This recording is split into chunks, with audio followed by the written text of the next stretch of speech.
You know what? A few months ago, I came across a story that literally gave me chills.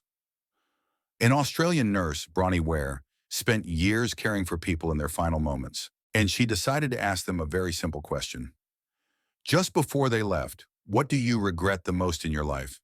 The answers she collected will completely change the way you see things. Stay until the end because I'm going to give you the 7 most powerful tips to avoid these regrets and live a life without ever saying one day that you missed out on what truly matters. So, why did I get interested in this? Actually, I was in a period of my life where I was asking myself a lot of questions.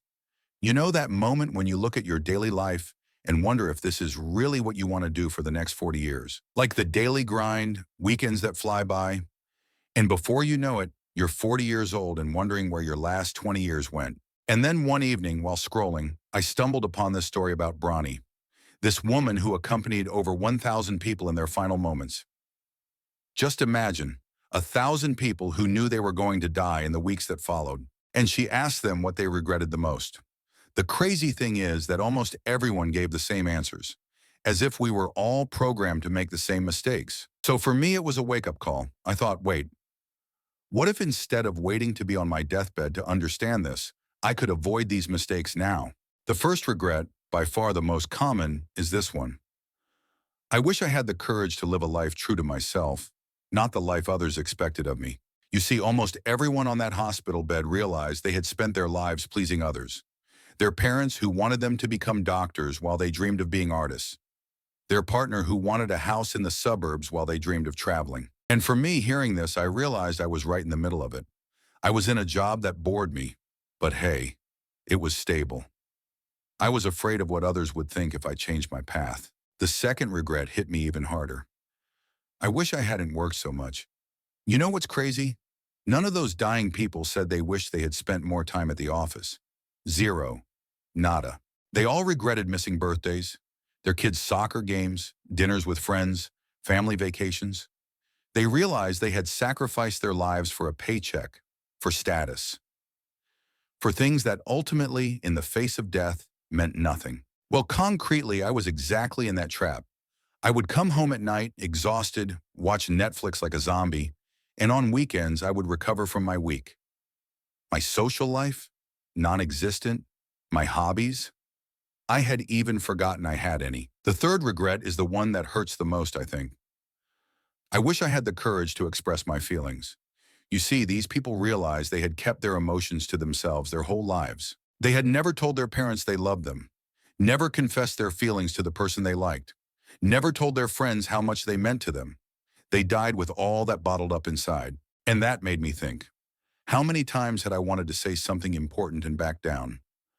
Out of fear of ridicule, fear of rejection, fear of appearing weak. The fourth regret, I admit, I didn't see it coming. I wish I had stayed in touch with my friends. You know that moment when you realize that your best buddies from high school or college, you haven't talked to them in years? These people on their deathbeds realized they had let their best friendships slip away. Out of laziness, lack of time, because life had taken over. And in the end, when they were alone facing death, they would have given anything to see those friends one last time. The fifth regret, that one completely shook me. I wish I had allowed myself to be happier. Wait, let me explain. These people realized they had spent their lives believing that happiness was something they didn't deserve.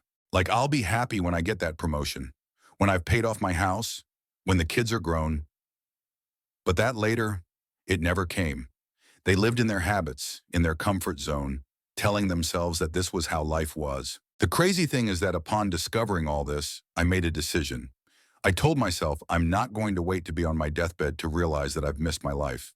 And so I started changing things. So now, after trying many methods and really digging into the subject, I'm going to give you the 7 most powerful tips to avoid these regrets and live a life you can be proud of. Tip number 1, do the rocking chair test. Before making an important decision, ask yourself what you would think of that choice in 40 years, sitting in your rocking chair. This simple question will completely change your priorities. Tip number 2, apply the 5-minute rule each day. Choose one thing that truly excites you but that you always put off.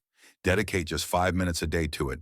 In a year, that's over 30 hours. That's huge. Tip number 3, Send a message to 3 important people in your life this week. Just tell them what they mean to you. No need for a novel, just a sincere message. You'll see, it will do them a world of good, and you too. Tip number 4, establish a disconnection rule. Set aside moments during the week when you are completely available for your loved ones. No phone, no notifications, no distractions. Just quality time with those you love. Tip number 5, do the automatic yes test. The next time someone offers you something that is out of your routine but could be fun, say yes right away, without thinking, without making excuses. You'll see, that's where the best memories are born. Tip number 6, write down your 3 wildest dreams on a piece of paper and stick it somewhere you see it every day. Not to put pressure on yourself, but to remind you that they exist. And as soon as you can take a small step towards one of them, even tiny, do it. Tip number 7, and this is the most important. Stop asking for permission to be happy. You don't need to wait for everything to be perfect. You can decide to be happy now, with what you have, where you are. To be transparent with you, applying all this hasn't been easy. There are days when I fall back into my old habits, when I procrastinate, when I'm afraid to take risks. But now when that happens, I think back to those 1,000 people who would have given anything for a second chance. The crazy thing is that you don't have to wait until tomorrow to start. You can apply at least one of these tips starting today. Send that message to the person you're thinking of. Spend 5 minutes on what excites you. Say yes to that invitation you are going to decline. Because in the end, the only difference between those who regret and those who are at peace with their lives is that they had the courage to act now instead of waiting for the right moment. If this video has inspired you to change even just one small thing in your life, give me a like and let me know in the comments what the first tip you will apply today is. Also, subscribe because next week I'm going to talk to you about a new experience that will surprise you even more. See you soon.